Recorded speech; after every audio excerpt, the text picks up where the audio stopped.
بسم اللہ الرحمن الرحیم۔ ایک معلمہ کہتی ہیں، میں نے طالبات کی ایک ٹیم کو سال کے آخر میں ایک پروگرام میں ان کی ماؤں کے سامنے ایک نظم پیش کرنے کے لیے ٹرینڈ کیا۔ تیاری اور ریہرسل کے مختلف مراحل کے بعد بالآخر پروگرام کا دن آ گیا۔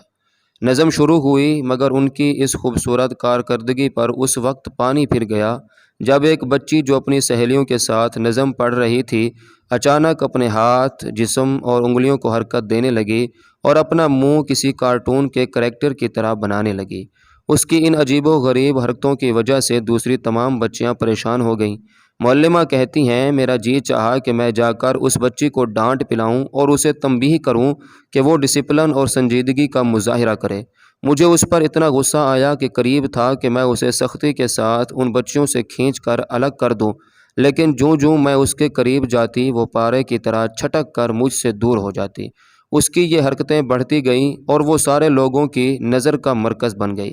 وہاں موجود تمام خواتین اس کی ان حرکتوں پر زور زور سے ہنس رہی تھیں۔ میری نظر پرنسپل پر پڑی، جن کی پیشانی مارے شرمندگی کے پسینے سے شرابور تھی۔ وہ اپنی سیٹ سے اٹھیں اور مجھ سے کہنے لگی، اس بدتمیز اور بیہودہ لڑکی کو اسکول سے نکالنا ضروری ہے۔ میں نے بھی ان کی اس بات کی تائید کی، لیکن ایک چیز نے ہم سب کی نظروں کو متوجہ کیا کہ اس پورے وقفے میں اس بچی کی ماں کھڑی ہو کر اپنی بچی کی ان حرکتوں پر تالیاں بجاتی رہی، گویا وہ اس کی حوصلہ افزائی کر رہی تھی کہ وہ اپنا یہ فضول کام جاری رکھے۔ جیسے ہی نظم ختم ہوئی، میں جلدی سے اسٹیج کی طرف بڑھی اور اس لڑکی کو زور سے پکڑ کر کھینچا اور بولی، تم نے اپنی سہیلیوں کے ساتھ نظم پڑھنے کے بجائے یہ عجیب حرکتیں کیوں کی؟ وہ بولی، اس لیے کہ پروگرام میں میری ماں بھی موجود تھی۔ مجھے اس کے اس ڈھٹائی بھرے جواب پر بڑی حیرت ہوئی، لیکن مجھے اس وقت بڑا دھچکا لگا جب اس نے آگے یہ کہا، میری ماں بول اور سن نہیں سکتی۔ میں نے گونگے لوگوں کی زبان میں اس نظم کا ترجمہ اپنی ماں کے لیے پیش کیا تاکہ دیگر تمام بچیوں کی ماؤں کی طرح میری ماں بھی اپنی بیٹی کی کارکردگی پر خوشی کا اظہار کر سکے۔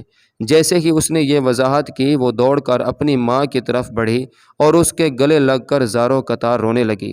جب وہاں موجود سارے لوگوں کو حقیقت معلوم ہوئی تو سارا ہال سسکیوں سے گونج اٹھا۔ واقعے کا سب سے خوبصورت پہلو یہ ہے کہ پرنسپل نے اس لڑکی کو اسکول سے نکالنے کے بجائے اسے انعام سے نوازا اور اسے مثالی طالبہ کا خطاب دیا۔ وہ لڑکی جب وہاں سے نکلی تو سر اٹھا کر خوشی سے اچھلتے ہوئے جا رہی تھی۔ تنبیہ: بعض مواقع پر جلد بازی میں رد عمل ظاہر مت کیجیے۔